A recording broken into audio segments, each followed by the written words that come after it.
সূরাতুল আলার মধ্যে সুন্দর করে বলছেন কোন বান্দা সফল, কোন বান্দা মহা সফল। তোমরা শুনে নাও, আল্লাহ রাব্বুল আলামিন বলছেন قد أفلح من تزكى وذكر اسم ربه فصلى بل تؤثرون الحياة الدنيا والآخرة خير وأبقى إن هذا لفي الصحف الأولى صحف إبراهيم وموسى جربنا الله أكبر।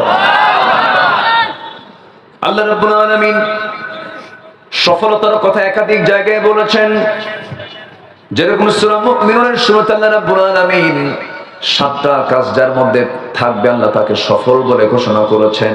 কয়টা কাজ বলেন? 7টা কাজ। আর সূরা আলার মধ্যে আল্লাহ রাব্বুল আলামিন 3টা কাজের কথা বলেছেন, 3টা কাজ যার মধ্যে থাকবে সে মহা সফল। জোরে বলি সুবহানাল্লাহ। আপাতত আজকে আমরা এই 10টা সফলতার কাজগুলো আমরা আজকে শিখে যাব। জোরে বলি ইনশাআল্লাহ। কয়টা বলেন তো? 10টা। আমার আহমদুল্লাহ ভাই আমার আগে যিনি মেহমান ছিলেন, উনি তো মানুষ গড়ার কারিগর, উস্তাজুল আসাতিজা। ওনার হাতে অনেক আলেম উলামা তৈরি হয়েছে, অনেক চমকপ্রদ দামি দামি কথা তিনি বলেছেন। তো আমি শেষ ক্লাসে এসে ভাঙ্গাচোরা কিছু কথা আমি বলতে চাচ্ছি। আল্লাহ তাআলা সূরা আলার শেষ আয়াতের দিকে 14 নম্বর আয়াত আল্লাহ তাআলা বলছেন, সেই বান্দাই সফল যার 1 নম্বর গুণ হলো যে নফসের শুদ্ধতা আনতে পেরেছে। কিসের শুদ্ধতা বলেন তো? বুখারী শরীফের 1 নম্বর হাদিস হলো, আমরা সবাই কিন্তু জানি, এই কথা বলি, ইন্নামাল আ'মালু বিন্নিয়াত। দেখেন সবার কিন্তু মুখস্থ আছে, কিন্তু কেউ দান করলে পরে, কিছু কিছু লোক আছে দান করলাম 1 লাখ, নামটাও নিল না, একটু স্লোগান টোলোগান দিতে হবে না? আচ্ছা, এরকম কিছু চাওয়ার প্রত্যাশী কিছু লোক আছে না নাই? হজ করে আসলাম 4.5 লাখ টাকা খরচ কইরা আমার একটু হাজি হয় না, এটা কি হলো? বলেন তো, তাহলে এই নফসের মধ্যে কি সমস্যা আছে? আসতে বলে সমস্যা কি আছে? আল্লাহ তাআলা বলছেন, তোমার জন্য তোমার পথে দান করেছি, দ্বীনের জন্য দান করেছি, মসজিদের জন্য দান করেছি, তোমার পথে আমি তোমার খুশির জন্য দান করেছি। সেদিন আল্লাহ বলবেন, ও দানবীর, পৃথিবীর মানুষ তোমাকে দানবীর বলে সম্বোধন করবে, তুমি দারুণ খুশি হবে। মানুষের বাহবা নেওয়ার জন্য তুমি দানগুলো করেছো, আমার খুশির জন্য করো নাই। তোমার নিয়ত তোমার জানা ছিল, তোমার নিয়তের বরখেলাফের কারণে আজকে তোমাকে জাহান্নাম যেতে হবে। আলেমকে বলা হবে, তুমি ইলম অর্জন করেছো কিসের জন্য? বলো, আল্লাহ তোমার খুশির জন্য ইলম অর্জন করেছিলাম। না না, জনগণ তোমাকে আলেম বলবে মানুষের খুশির জন্য। জনগণের মধ্যে বিভ্রান্ত সৃষ্টি করেছো, বিভিন্ন ভুলভাল ফতোয়া দিয়েছো। দুনিয়ার মানুষ তোমাকে সারা জীবন আলেম মনে করেছে, কিন্তু তোমার নিয়তের বিশুদ্ধতার দ্বারা অভাব ছিল। আজকে তোমাকে উপর করে জাহান্নামে আমি আল্লাহ নিক্ষেপ করলাম। যেরকম নাউজুবিল্লাহ। এই হাদিসটা আমি অন্তত দিনে কয়েকটা বার আমি ভাবার চিন্তা করি, কারণ নিয়ত যার সহি হবে না, নফস যার শুদ্ধ হবে না, তার কোন আমল আল্লাহর দরবারে মঞ্জুর হবে না। এই জন্য সবার আগে কি ঠিক করতে হবে? এই যে এটা কোথায় কি ঠিক করতে হবে? নফস। নফস কোথায়? কলব কোথায়? কিছু কিছু এখন তো ব্যাখ্যা দিচ্ছে, অনেকে বলে দেন কলব নাকি মাথায়। দেখেন এই উল্টা পাল্টা এগুলো চিন্তা ভাবনা কেন জামনে আসে? রাসূল বললেন আত্তাকওয়া হা হুনা, আত্তাকওয়া হা হুনা। তাকওয়াটা এই জায়গায়। তাকওয়া কোথায়? এই জায়গায়। আল্লাহ রাব্বুল আলামিন সূরা নাসের মধ্যে বলেছেন, সূরা নাস আমার সঙ্গে যারা পারেন বলেন, কুল আউযু বিরাব্বিন নাস মালিকিন নাস ইলাহিন নাস মিন শাররিল ওয়াসওয়াসিল খান্নাস আল্লাযী ইওয়াসবিসু ফি কুলুবিন নাস। ভুল কইছি? ভুল কইছি না? কুলুবিন নাস তো হবে না, সুদুরিন নাস হবে। সুদূর মানে হলো বুক, কলবের দরজা। কিসের দরজা বলেন? কলবের দরজা হলো বুক, বুকের ভিতরেই হলো কলব। শয়তান ওয়াসওয়াসা দেওয়ার জন্য শুধু কলবের দরজা গিয়ে ধাক্কা মারে, কিন্তু কলবে ঢুকতে পারে না, কারণ কলবটা চালান কে? ইয়া মুকাল্লিবাল কুলুব সাব্বিত কলবি আলা দীনিক। কলবের দরজা হলো সদর, অতএব কলবটা হলো বুকে। আত-তাকওয়া হা হুনা আলা ইন্না ফিল জাসাদি লামুদগাতান ইযা সালুহাত সালুহাল জাসাদু কুল্লু ওয়া ইযা ফাসাদাত ফাসাদাল জাসাদু কুল্লু আলা ওয়া হিয়াল কলব। রাসূল বলেছেন, শোনো, দেহের মধ্যে গোশতের টুকরা একটা আছে, সেই গোশতের টুকরা যদি ঠিক থেকে যায় সব ঠিক থেকে যাবে, সেই গোশতের টুকরা যদি ব্যাঠিক হয়ে যায় সব ব্যাঠিক হয়ে যাবে। আলা ওয়াহিয়াল কলব, সাবধান, সেটা হলো কলব। যেরকম সুবহানাল্লাহ। এই জন্য কলবের ট্রিটমেন্ট করার দরকার আছে না নাই? আসতে বলবেন না, আছে না নাই? ডাক্তার মহোদয় তারা চিকিৎসা করেন হলো দেহের ট্রিটমেন্ট, আর রুহের ট্রিটমেন্টের জন্য হলো কোরআন। যেরকম সুবহানাল্লাহ। রুহের ট্রিটমেন্ট কি? কোরআন। পৃথিবীর কোন ডাক্তার মানুষের রোগ সরাতে পারে না, কোন রুহের রোগ সরাতে পারে না। সাইকের ডাক্তার কিছু ওষুধ দেন, কিন্তু বলেন এখানে ঘোরেন, ওখানে ঘোরেন, এখানে চলেন, মনটা ফ্রেশ রাখার চেষ্টা করেন, হয়তো কিছু ওষুধ তারা দিয়ে দেন।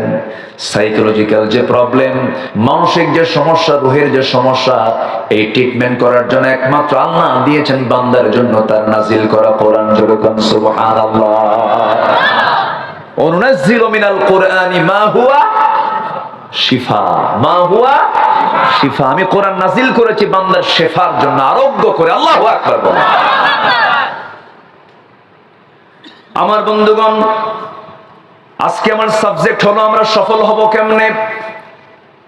যার 10টা বাড়ি আছে, ব্যাংকে 1000 কোটি টাকা আছে, 200 বিঘা জমি আছে, 300 বিঘা লিচুর বাগান আছে, 500 বিঘা অমক জমি আছে, সে সফল না? না, আল্লাহ বলছেন সফল কারা?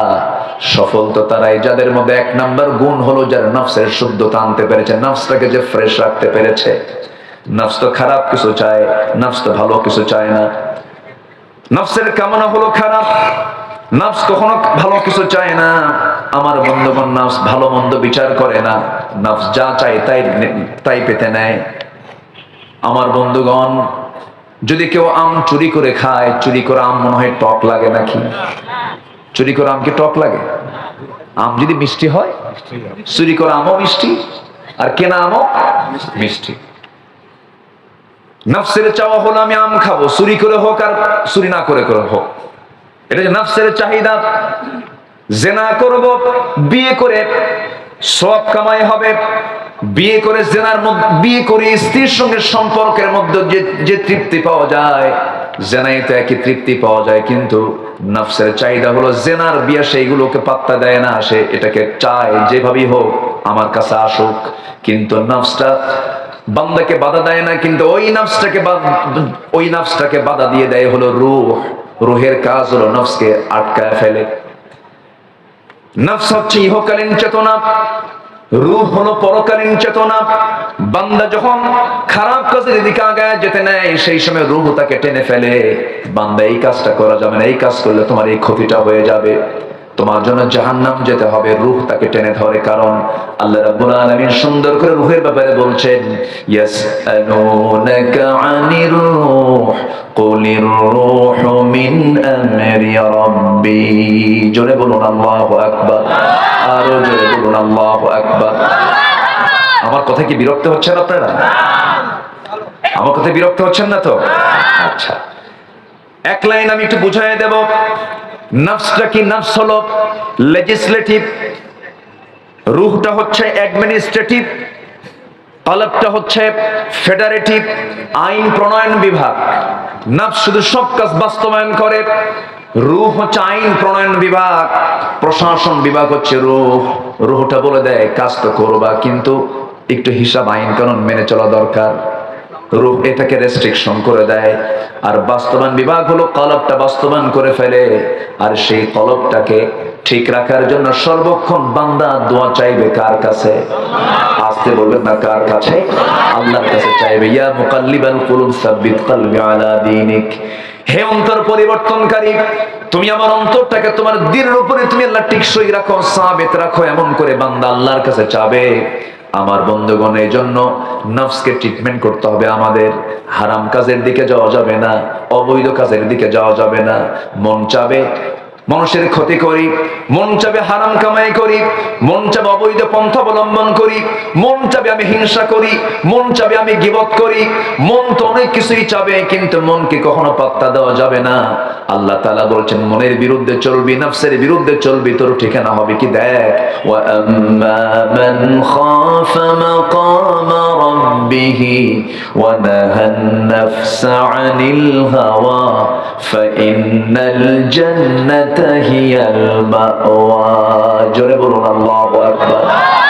যার দিলের মাকামে আল্লাহর ভয়টা জাগ্রত হয়ে যাবে, তার ঠিকানা হয়ে যাবে জান্নাতে মাওয়া।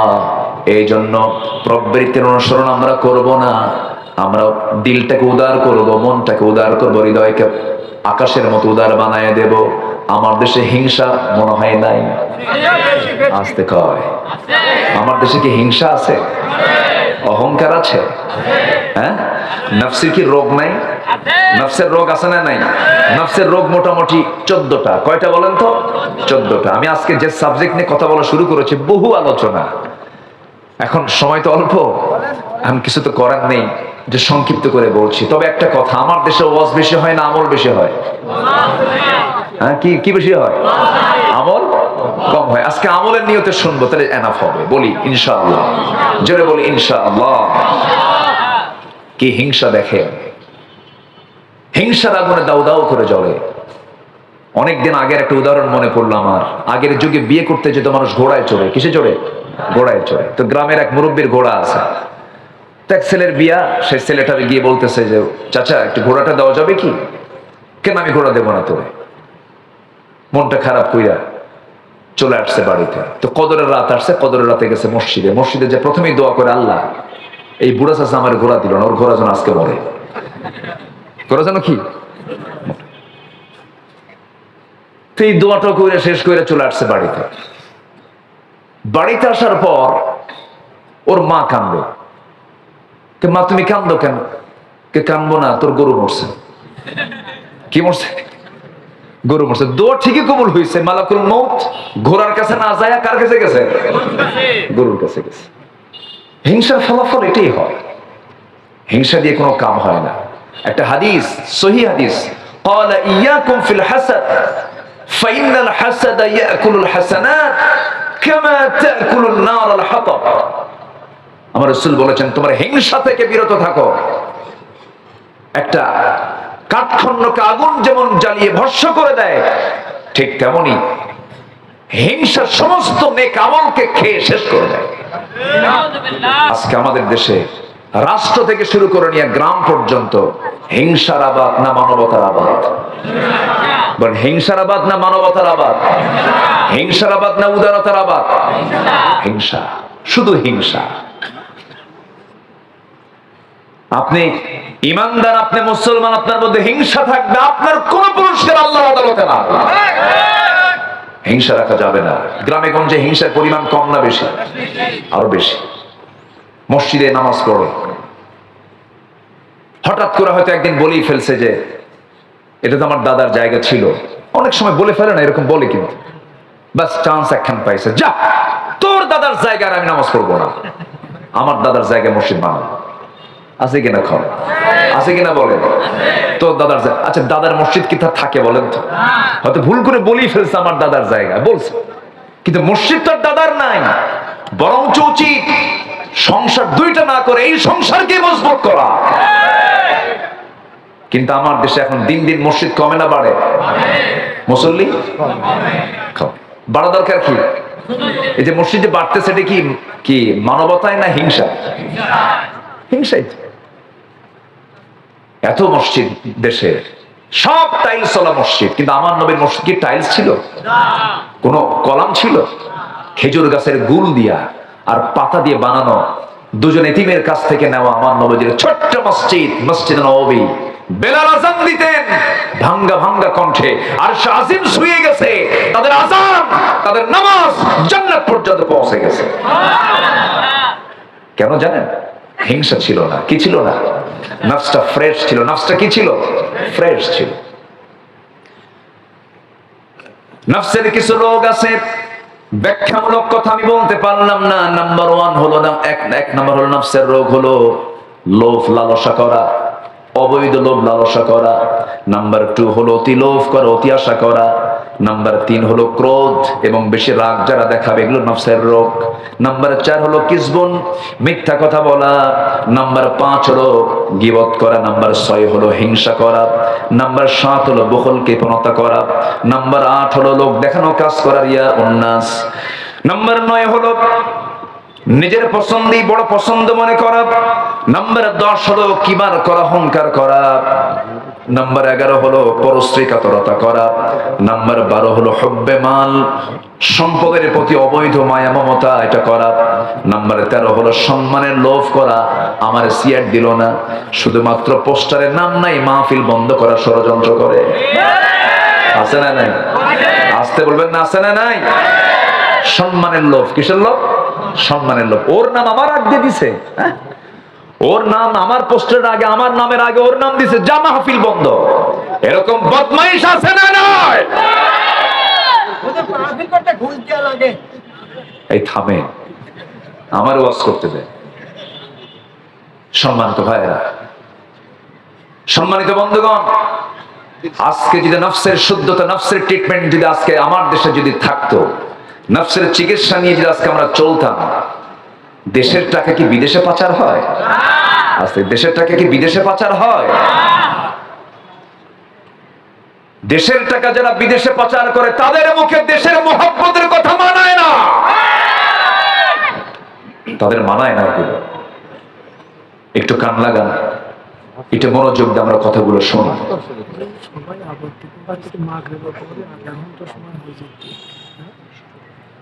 সাজানো যাবে না, একটু বসানো যাবে না। সম্মানিত ভাই,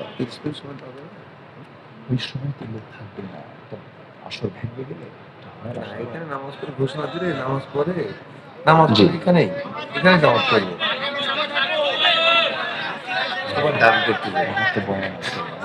যদি সম্ভব হয় নামাজটা এখানেই করি আমরা, নামাজটা এখানে হবে। জি, আমরা আছি তো, আমরা ইনশাআল্লাহ। একটু বসেন না, সমস্যা কোথায়? এটা ফয়সালা হবে তো ইনশাআল্লাহ। একটু বসেন। আমরা আমল করবো বেশি না ওয়াজ শুনবো বেশি? বলেন, আগে ওয়াজের দরকার না আমলের দরকার? হিংসা করা যাবে? অতিরিক্ত লোভ করা যাবে? কৃপণতা করানো যাবে? সম্মানের লোভের ঠেলায় আমার ওই পথ দিল না, ওরে গুলি করে মার। আছে না? আছে কিনা বলেন? নাটোরের ইতিহাস আছে না নাই? গুলি করে মার, আমার শত্রু আউট করে দেয়। যে মানুষ আরেকজন মানুষকে অন্যায় করে হত্যা করে, তার ঠিকানা হলো জাহান্নাম। এগুলো সব হলো নফসের রোগ। কিসের রোগ বলেন? নফসের রোগ। আমার বন্ধুগণ, নফসের ট্রিটমেন্ট আমরা করব, নফসকে আমরা পরিশুদ্ধ করব। আল্লাহ রাব্বুল আলামিন সুন্দর করে বলছেন, নফসের ট্রিটমেন্ট তোমার যদি হয়ে যায়, তোমার সমস্ত কাজগুলো কাজে লাগবে, আমলগুলো তোমার কাজে লাগবে। যদি তোমার নফসের ট্রিটমেন্ট যদি না করতে পারো, সব তোমার বিফল হয়ে যাবে। এরপর আল্লাহ রাব্বুল আলামিন বলছেন, নাম্বার 2 হলো ওয়াযাকারা ইসমা রাব্বিহি ফাসাল্লা। জিকির করবা কার? কার নামের জিকির? আল্লাহর নামের জিকির। সেই জিকিরের কিছু পরিভাষা আল্লাহ রাসূল শিখিয়েছেন। সুবহানাল্লাহ, আলহামদুলিল্লাহ, আল্লাহু আকবার, লা ইলাহা ইল্লাল্লাহ। কিন্তু আমার দেশে কিছু জিকির আছে, জিকির করতে করতে পায়জামা নাই। এরকম জিকির কিছু আছে না নাই? আছে কিনা বলেন? বারবার আপনি আল্লাহ আল্লাহ বললেন, সমস্যা নাই। ডাক্তার মহোদয়ের নামটা আমি যদি বারবার বলি, তিনি বিরক্ত হয়ে যাবেন। বারবার বললে পরে তার কাছে বিরক্তি চলে আসবে। আল্লাহ তাআলার নাম আমরা বারবার নেব না কেন, কিন্তু পরিপূর্ণ অর্থ সহ যদি নামটা নিয়ে ফেলে, আল্লাহ তাআলা আরো বেশি খুশি হবেন। আল্লাহকে সুবহানাল্লাহ, আল্লাহকে আল্লাহু আকবার, আল্লাহকে লা ইলাহা ইল্লাল্লাহ, পরিপূর্ণ অর্থবোধক বাক্য দিয়ে আল্লাহর নামটা ডাকলে পরে আল্লাহ তাআলা বেশি খুশি হয়ে যান। তোমরা আল্লাহর নামের জিকিরটা তোমরা করবে। এরপর আল্লাহ রাব্বুল আলামিন বান্দাকে বলছেন, জিকির যে তুমি করবা, জিকিরের কিন্তু একটা বিশাল ব্যাখ্যা আছে। আমরা অনেকে জিকির মনে করি হালকা জিকির, ভারী জিকির। আল্লাহর নাম ঘন ঘন নেওয়া এটা ভুল কথা। শুধু এটার নাম জিকির নয়, যে কিতাব আমরা শুনতে এসেছি, যেই কিতাবের আলোচনা আজকে শুনতে এসেছি, এই কিতাবের নামও জিকির। এই কিতাবের নামও কি? জিকির। আল্লাহ রাব্বুল আলামিন বলেন, ফাআইনা তাযহাবুনা ইন হুয়া ইল্লা যিকরুল লিল আলামিন লিমান শাআ মিনকুম আন ইয়াস্তাকিম ওয়া মা তাশাউনা ইল্লা আন ইয়াশা আল্লাহু রাব্বুল আলামিন। বান্দা তুমি কোথায় দৌড়াও, কোন দিকে দৌড়াও? সবচেয়ে বড় জিকির হলো কোরআন। কোরআনের জিকিরটা তুমি করো, কোরআনটা সুন্দর করে পড়ো, এর চাইতে বড় জিকির আর দুনিয়াতে নাই। জোরে বলুন সুবহানাল্লাহ। তাহলে জিকির মানে হলো আল্লাহর নামটা নিয়ে, আল্লাহর নাম অর্থবোধক নামটা নিয়ে আল্লাহর নামটা বলা, কোরআনের তেলাওয়াত করা, এটাও জিকির। জিকিরের মোটামুটি 3 থেকে 4টা অর্থ আছে। আরেকটা অর্থ হলো জিকির মানে আমরা মসজিদে কিসের জন্য যাই? নামাজের জন্য যাই। এই নামাজকে আল্লাহ তাআলা এক জায়গায় জিকির বলেছেন। জোরে বলুন সুবহানাল্লাহ। নামাজ কি? জিকির। আল্লাহ রাব্বুল আলামিন বলেন, ইযা নুদিয়া লিস-সালাতি মিন ইয়াউমিল জুমআতি ফাসআউ ইলা যিকরিল্লাহি ওয়া যারুল বাই', যালিকুম খায়রুল লাকুম ইন কুনতুম তা'লামুন। জোরে বলুন আল্লাহু আকবার। যখন তোমাদেরকে নামাজের জন্য ডাকা হয়, সেই সময় তোমাদের দায়িত্ব হলো সব কাজ ফেলে রেখে দিয়া তোমরা আল্লাহর জিকিরের জন্য মসজিদে চলে যাবে। নামাজ শুরু হলো, এটা জিকির শুরু হয়ে গেল। আবার আল্লাহ বলছেন 4 নাম্বার জিকিরের অর্থ হলো, বান্দা তুমি যখন নামাজটা শেষ করলে, নামাজ শেষ করার সঙ্গে সঙ্গে যখন বাইরে বের হয়ে যাবে, ফাইদা কুদিয়াতিস সালাতু ফাতাশিরু ফিল আরদি ওয়াবতাগু মিন ফাদলিল্লাহ ওয়াযকুরুল্লাহা কাসীরান লাআল্লাকুম তুফলিহুন। জোরে বলুন আল্লাহু আকবার। যখন তোমার নামাজটা আদায় হয়ে গেল, যখন তুমি অফিসে গিয়ে বসবে, বাজারে গিয়ে বসবে, ব্যবসায় গিয়ে বসবে, রাজনীতি করতে বসবে, পরিবার চালাতে যাবে, প্রশাসন চালাতে যাবে, সচিবালয় চালাতে যাবে, সব কিছুতে সেই সময় আমি আল্লাহ আমার জিকিরটা বেশি করে করবা। মানে আমার যে দেওয়া আইন কানুন যে বিধানগুলো আছে, সেই বিধানগুলো তুমি তোমার জীবনে বাস্তবায়ন করবা। অর্থাৎ ব্যবসা করবে, হারাম দিবা না, লেনদেন করবা, মিথ্যা কথা বলবা না, ওজনে কম দিবা না। এটাই হলো তোমার জীবনের শ্রেষ্ঠ জিকির। জোরে বলুন সুবহানাল্লাহ। এটা কি জিকির? কষ্ট পাচ্ছেন আপনারা? আজান কয়টা? সময় তো এখনো বহু আছে। জি, সমস্যা নাই। আমরা যদি এখানে একটু এক্সটেন্ড করে আরো 10টা মিনিট বাড়ায় দিই, হবে না ইনশাআল্লাহ? জি, জোরে বলি ইনশাআল্লাহ। একটু বসেন। 2টা অধিবেশন হয় না, 2 অধিবেশনে মাহফিলটাকে জমানো ওইভাবে যায় না। যারা আসছেন আলহামদুলিল্লাহ, আল্লাহ যা জুটাই দিবেন তাই তো আমাদের খুশি থাকতে হবে। বলি আলহামদুলিল্লাহ। তাহলে 1 নাম্বার কাজ হলো সবকিছু শুদ্ধ করার আগে কি শুদ্ধ করতে হবে? বলেন কি? বলেন নফস। নফস খারাপ কিছু চায়। একজন নবীকে একজন মহিলা ঘরের মধ্যে তুলছিল, জানেন কি? সবাই জানেন? কোন নবী বলেন তো? একজন মহিলা ঘরের মধ্যে তুলছে, একদম দরজা টরজা লাগায় দিয়ে, 12টা দরজা লাগায় দিয়ে, একদম লকআপ দিয়ে বলতেছে, ইউসুফ তুমি কি জানো একটা পিঁপড়াও আমাদের খবর জানে না, কেউ জানবে না, কিন্তু তুমি কি জানো ইউসুফ আমি তোমাকে খুব পছন্দ করি, খুব ভালোবাসি। এই মহাব্বতটা ছিল কি 2 পক্ষের না 1 পক্ষের? বলেন 2 পক্ষের না 1 পক্ষের? তাহলে যে বন্ধু ইউসুফ হইয়া আমি জুলেখারে থইয়া কেমন করিয়া ছুটতে যায়, ফাইটতে যায়। এই যে শিল্পীটা গান গাইছে, এটা কি নবীর বিরুদ্ধে একটা মারাত্মক মিথ্যা অপবাদ চাপিয়ে দেওয়া নয়? যে বন্ধু ইউসুফ হইয়া আমি জুলেখারে থইয়া কেমন কইরা ছুটতে যায়, ফাইটতে যায়। অবশ্যই শিল্পীটা এবার আর চান্স পায়নি মনে হয় না? 15 বছর খুব গান গাইছিল, খুব গান গাইছিল। সে স্বপ্নেও ভাবে নাই যে আমার এরকম পতন হবে। সম্মানিত ভাইয়েরা, ইউসুফ তো প্রেম করেননি, ইউসুফ প্রেম করেছেন কার সাথে? আচ্ছা, বিয়ের আগে কি প্রেম হয় না জেনা হয়? বিয়ের পরে কি হয়? তো প্রেম করে কাকে? ওনা ওকে খুব ভালোবাসে, প্রেম করে, ওরা দুজন প্রেম করে। প্রেম করে না, জেনা করে, জেনা করে, জেনা করে। কিসের প্রেম এটা? এই শব্দ ভুল। বিয়ের আগে কোনো প্রেম নাই। বিয়ের আগে কি? কলেজের ক্যাম্পাসে, ভার্সিটির ক্যাম্পাসে, স্কুলের ক্যাম্পাসে শিক্ষকদের নাকের ডগায় হরদম চোখের জেনা, গায়ের জেনা, মনের জেনা হচ্ছে, ঠিক কিনা? কিসের এগুলো? এগুলো সব জেনার কাজ হচ্ছে। এগুলো বন্ধ করতে কোনো সময় লাগতো না। দেশে ইয়াবা, মাদক, ফেন্সিডিল যা আছে প্রতিবেশী দেশ থেকে এগুলো সাপ্লাই করতেছে। আমাদের খুব বন্ধু তো তারা, মানে প্রতিবেশী দেশ এত সুন্দর বন্ধু, মানে ফেন্সিডিল খুব ইজি পার করে দেয়, খুব বন্ধু তারা। ইয়াবা পার করে দেয় কেন? এই যুব সমাজকে, এই দেশকে ধ্বংস করার জন্য যুব সমাজ আগে ধ্বংস করা দরকার। তাদের পরিকল্পনা এটা। ওই টোপে গিল না যুবক, তোমার জীবন নষ্ট করো না, কোন নেশার দিকে পা দিবা না।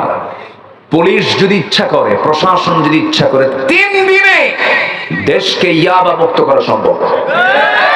কিন্তু যে সরিষা দিয়ে আপনি ভূত তাড়াবেন, সরিষার মধ্যে কি করবেন আপনি?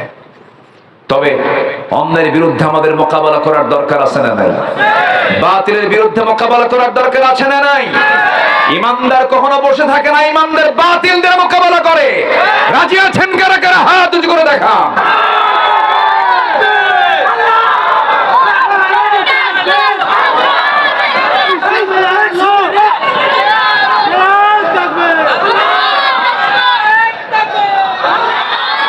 আল্লাহ তুমি সবার হাতকে কবুল করো, জোরে বলি আমিন, আরো জোরে আমিন। সম্মানিত ভাইয়েরা, নেতৃত্ব বহু দেখেছি জীবনে, সব নেতৃত্ব দেখা আমাদের শেষ। এই নেতৃত্ব মেনে আমি আপনি জান্নাত পাবো না। নেতৃত্বের মূলে যেতে হবে। নেতৃত্বের মূল হচ্ছেন মুহাম্মদ সাল্লাল্লাহু।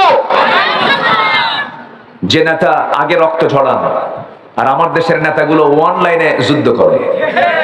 কি লাইনে যুদ্ধ করে? অনলাইনে, ময়দানে নাই। সব কোথায়? অনলাইনে। আমার নবীজি বদরের প্রান্তরে শেষ কাতারে না প্রথম কাতারে? উহুদের ময়দানে শেষ কাতার না প্রথম কাতার? হিজরতের রাতে শেষ কাতার না প্রথম কাতার? খন্দকের যুদ্ধে আমার নবীজি 1 দিন নয়, 2 দিন নয়, 3 দিন নয়, 4 দিন না খাওয়া, অস্ত্র দিতে, যুদ্ধ করতে সব টাকা পয়সা শেষ। বদর 1 বছর পরে, উহুদ 1 বছর পরে আবার খন্দক। মানে যুদ্ধ যুদ্ধ চলছে। যুদ্ধ বিধ্বস্ত দেশে কি অর্থনীতি টিকে থাকে? ভেঙ্গে যায়। আমার নবীজির মদিনার ক্ষুদ্র রাষ্ট্র, যুদ্ধের পরে যুদ্ধ লেগে আছে। আমার নবীজির খন্দকের যুদ্ধের সময় রাসূল 4 দিন না খাওয়া। কয়দিন? 4 দিন। রাসূল নিজেই খাবার পান নাই। এক সাহাবী রাসূলকে খুব মহব্বত করতেন। আস্তে করে নবীর কাছে এসে দেখেন আমার নবীজির পেটটা ফুলা ফুলা। হাত দিয়ে দেখেন নবীজির পেটে পাথর বাঁধানো। কি বাঁধানো বলেন? পাথর বাঁধানো। সাইয়েদনা জাবির বলছেন, ইয়া রাসূলুল্লাহ, আপনি আপনার পেটে পাথর বেঁধেছেন, আমি টের পেয়েছি, কিন্তু আপনি কাউকে জানান নাই। আমি কিন্তু জেনেছি। রাসূল বললেন, জাবির কাউকে বলো না। সব সাহাবী আমার হাউমাউ করে কান্না শুরু করবে, কাউকে বলতে যেও না। কিন্তু জাবির বলছেন, হুজুর আমি গরিব মানুষ, আমার বাড়িতে একটা ছোট্ট ছাগল আছে, আপনি পারমিশন দিলে পরে জবাই করে আপনাকে খাওয়াবো, আপনার প্রিয় গোশত, ছাগলের গোশত। ঠিক আছে, জাবিরে চলে যাও। 5-6 কেজি ওজনের ছাগলটা জবাই করে বউটাকে বললেন, সুন্দর করে রান্না বান্না করো, জীবনের শ্রেষ্ঠ দিন আজকে আমার। রাসূল আমার বাড়িতে তাশরীফ আনবেন। রান্না বান্না হয়ে গেছে।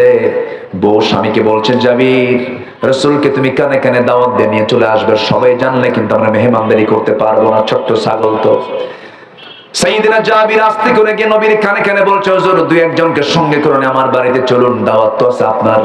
আমার নবীজি শুনলেন, শুনে মুস্কি হাসি মেরে দাঁড়ায় গিয়ে হাত উঁচু করে বলছে, সাহাবীরা শোনো, জাবির দিয়েছে আমাকে তার বাড়িতে দাওয়াত, আর আমি রাসূল দিলাম তোমাদের সবাইকে জাবিরের বাড়ির দাওয়াত। জোরে কোন সুবহানাল্লাহ। বলেন তো এখন কি শুধু বিপদ না বড় বিপদ? যে দাওয়াত দিছে তার কি বিপদ না? এটা চরম টেনশনে পড়ে গেছেন সাহাবী জাবের। সাইয়েদনা জাবিরের মুখটা ছোট হয়ে গেছে। রাসূল বলেন, জাবির তোমার মুখটা ছোট হলো কেন? কি হয়েছে বলো? হুজুর কাম তো সারা মাত্র 5 কেজি। এত লোককে আমি কেমন করে খাওয়াবো? রাসূল বললেন, বান্দা যা রিজিকের দায়িত্ব তার জোরে কারণ সুবহানাল্লাহ। রাসূল সাইয়েদনা জাবিরকে খুব পছন্দ করতেন। মদিনার বাহির থেকে একদিন উটের পিঠে চড়ে সবাই আসতেছিলেন। সবচেয়ে বুড়া উটটা ছিল সাইয়েদনা জাবেরের। সবাই উটটা জোরে জোরে নিয়ে সবাই মদিনা পর্যন্ত পৌঁছে যাচ্ছেন, কিন্তু সাইয়েদনা জাবের সবার পিছনে পড়েছেন। এবার জাবির বলছেন, হুজুর সবার উট তো আগে আগে, আমার উট তো বুড়া, আমি তো আগে যেতে পারি না, একটু দোয়া করে দেন। আমার নবীজি তার হাতের লাঠি দিয়ে একটা গুঁতা মারলেন উটের গায়ে। উটটা তাজা হয়ে এমন জোরে দৌড় মারলেন, সবার উটটা পিছনে ফেলে জাবির সবার আগে মদিনায় পৌঁছে গেছে। রাসূল বলেন, জাবির উট তো পাইছো, এখন তাজা, উটটা বেচবা নাকি আমি কিনে নেব? হুজুর আপনি যদি কিনেন আমি দিয়ে দেব। আমার রাসূল তাকে উটের টাকা দিয়ে দিলেন। উটটা হাতের মধ্যে নিয়ে, লাগামটা হাতের মধ্যে নিয়ে বলছে, যাবে আমি তোমাকে খুব না পছন্দ করি, আমি তোমাকে উটও দিলাম, টাকা যে দিয়েছো সেই টাকাটা আমি তোমার হাতে ফেরত দিয়ে দিলাম। বাড়ি থেকে বউকে বলছে, বউ আমার কাম তো সারা কেন? 5 কেজি ওজন ছাগল, সাহাবী হলো 600। কয়শো? 600। এই কি হয়েছে? লাইটটা জ্বালাও। লাইট জ্বালাতে হবে নাই, লাইট জ্বালাতে হবে না, বসেন। সব আপনার দিকে চেয়ে থাকবে, আপনি বসেন না, সময় দেখা যাচ্ছে, দেখা যাচ্ছে, আমার দেখতে পাচ্ছেন আপনারা? সমস্যা হচ্ছে, প্রজেক্টরে আপনার দেখার সমস্যা। থাক, সমস্যা নেই। খালি এটা জ্বালাই দিবে। কি শুধু কানেকশনটা লাগাই দিবেন? দেন, দেন। জি। আমার বন্ধুগণ, সাইয়েদনা জাবির রাদিয়াল্লাহু তাআলা আনহু বউকে যখন এই কথা বলেন, বউ বলছে, আপনি কি কানে কানে বলেন? কানে কানে বলছে ঠিক, কিন্তু কাম হয় না। রাসূল হাটে হাড়ি ভেঙেছেন, সবাইকে দাওয়াত দিয়েছেন। এবার বউ বলছে, আমার স্বামী আপনি চিন্তা করবেন না, নবীজি তার বরকতি মুখে যখন বলিয়ে ফেলেছেন, চিন্তা করবেন না, আমার স্বামী বান্দা যা রিজিকের দায়িত্ব তার জোরে কোন সুবহানাল্লাহ। আল্লাহু আকবার বলেন। এই বিশ্বাস কি আমাদের আছে? এই বিশ্বাস কি আমাদের আছে? আমাদের খাওয়ানকে পৃথিবীতে বেশি খায় মানুষ না অন্য প্রাণী? মানুষ কি বেশি খায় না অন্য প্রাণী বেশি খায়? জলভাগের প্রাণী তো বেশি খায়। আমরা আর কি খাই? অথচ মানুষ সবচেয়ে কম খায়। এরপরেও পৃথিবীতে মানুষের জন্য খাদ্য গুদাম আছে, কোন প্রাণীর খাদ্য গুদাম নাই। খাদ্য গুদাম থাকার পরও চোর আছে না নাই? খাদ্যের সংকট আছে না নাই? খাদ্যের কোন সংকট আমার দেশে থাকতো না যদি বন্টনের যদি সংকট না হতো। সংকট হলো বন্টনের। কিসের সংকট? বন্টনের সংকট। বিধবা ভাতা, বয়স্ক ভাতা গভর্নমেন্ট দেয়, ভালো, এটা ভালো উদ্যোগ, কিন্তু বিধবা ভাতার তালিকায় হলো তাজা চেয়ারম্যানের বউ। বুঝেন নাই? তাহলে এটা তো বন্টন হলো না। আমার রাসূল সাইয়েদনা জাবিরের বাড়ির দরজায় গিয়ে দাঁড়ালেন। জাবির তুমি কোথায়? হুজুর আমি সামনে, এই যে চলে আসছে। তুমি কি চিন্তা করতেছো? কোনো চিন্তা নাই তোমার। আমার সাহাবীরা না খাওয়া, আমিও না খাওয়া, 4টা দিন 4টা রাত, টেনশন করো না। ও জাবির, তোমার বউকে বলো হাড়ির যেন ঢাকনা না টান দেয়, রুটির ঢাকনা যেন না টান দেয়। আমি নিজে রাসূল নিজে বন্টন করব। আমার নবীজি 600 সাহাবীকে নিজের হাতে বন্টনের দায়িত্ব নিলেন। যে লোকগুলো খাবার বন্টন করে তাদেরকে এলাকায় কি বলে? কি বলে? খাজেনদার। আচ্ছা, খাজেনদার। রাসূল খাজেনদারের দায়িত্ব পালন করেন। আল্লাহু আকবার বলেন। হাদিসে আসছে 600 সাহাবী 5 কেজি 6 কেজি ওজনের ছাগল আর রুটি 600 সাহাবীর মাঝে রাসূল অনায়াসে বিতরণ করলেন। সাইয়েদনা জাবিরের বাড়ির এক চুল পরিমাণ গোশত কমে নাই। যেরকম আল্লাহু আকবার। আল্লাহ যদি কাউকে বরকত দেন, তার বরকত কখনো নিঃশেষ হতে পারে। আমরা আস্থা রাখবো কার উপরে? আল্লাহর উপরে। সম্মানিত ভাইয়েরা, 4টা কাজ। নফসের শুদ্ধতা আনবো, জিকির করব। নাম্বার 3 হলো আমরা সালাত পড়বো, নামাজ পড়বো। কার মহব্বতে? 5 ওয়াক্ত নামাজ পড়বেন কারা কারা? একটু হাত তুলে দেখেন তো দেখি। জোরে বলি, ইয়া আল্লাহ, ইয়া রহমান, আমাদেরকে 5 ওয়াক্ত সালাত আদায় করার তৌফিক তুমি আল্লাহ দিয়ে দাও। জোরে বলি আমিন। আরো জোরে আমিন। হাত নামান। সম্মানিত ভাইয়েরা, আপনারা কষ্ট পাচ্ছেন না তো? এত সুন্দর মানুষ, আপনারা যেরকম চালাক তা তো বুঝি নাই। লোকজন আসলো কিন্তু আসলো পরে। জুমার দিন আজান হয় 12:30টায়, আর মুসল্লি হাজির হয় 1টা 29 মিনিট 29 সেকেন্ডে। এটা ঠিক না, আমার একটু আগে আসলে আমার অনেক ভালো হতো। যাই হোক, আমরা আসছি আলহামদুলিল্লাহ। তো মাহফিলটা হচ্ছে হলো মসজিদের উদ্দেশ্যে, বলি আলহামদুলিল্লাহ। তো মসজিদটা কার ঘর? মসজিদটা কার ঘর? বানাবে কে? আল্লাহ বানাবে। আল্লাহ বানাবে না বান্দা বানাবে? আমরা বানাবো, আমাদের বানাতে হবে। আর আল্লাহ বলছেন তুই আমারে বানায় দিবি আমার ঘর, আমি তোকে জান্নাতে তোর জন্য ঘর বানায় দেব। এটা কার ওয়াদা? আসতে বলবেন না, কার ওয়াদা? এটা চাদর যাবে, ব্যাগ যাবে।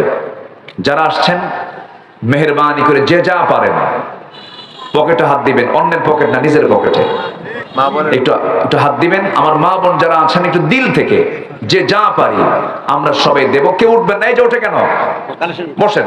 কেউ উঠবেন না, একটা লোক উঠবেন না। যদি না দেন সমস্যা নাই, কিন্তু উঠবেন না কেউ। আমরা একসঙ্গে দোয়া করে যাব, আমাদের শেষ কাজ হবে দোয়া।